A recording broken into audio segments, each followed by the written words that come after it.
Maraming pahayag si Guanzon dati tungkol kay Robin Padilla at yung mga pahayag niya na yon ay hindi maganda, ay negatibo. O, ayan. Sabi sa inyo, itong mga DDS, basta um, may marinig yung mga yan na negatibong balita tungkol kay Digong, kalaban agad ang turing nila. Pero pag naandyan at puring-puri na sa mga Duterte, kakampi agad. Katulad po ng ginagawa ngayon ni Guanzon. Yan. Matindi daw ang pangangailangan ngayon ni Guanzon, ni Buang Zon. Kaya talagang naandyan yan at lulunukin yung kanyang mga sinabi dati.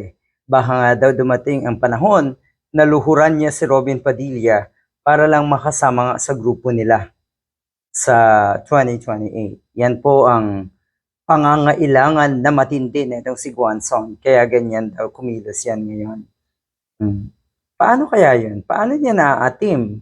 So ang ibig sabihin yan, dati pa, siguradong wala ng prinsipyo ang mga katulad ni Guanzon. Kasi kung totoo yung mga sinabi niya dati at matatag siya doon sa kanyang paninindigan at prinsipyo, hindi siya magkakaganito. Hindi siya agad-agad maniniwala na may potential si Sara Duterte, na may leadership material ang isang Sara Duterte. Ang lala. O, ayan. Yan ang totoo. Yan ang original daw na kain suka, etong si Guanzon. Ngayon, ang sinasabi ni Mr. Padilla, nagkita kamakailan itong dalawang ito, ayan, na-judge daw dati ni Mr. Padilla si Guanzon.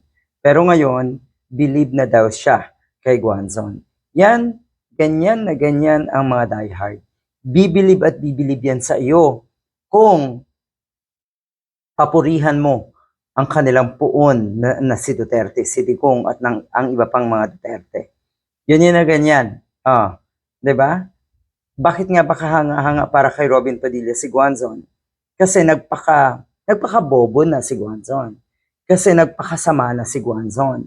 Nagpakabastos, naging walang hiya, at naging garapal.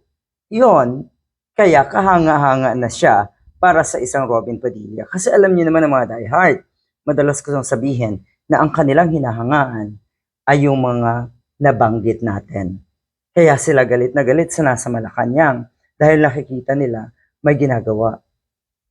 Nalalagay sa ayos ang ating bansa unti-unti dahil sa ginagawa ng nasa Malacanang. Galit na galit sila sa mga nagtatrabaho ng maayos sa gobyerno katulad ni Senator Riza Ontiveros, Atty. Leni Robredo at ng iba pa. Ganyan ang mga diehard.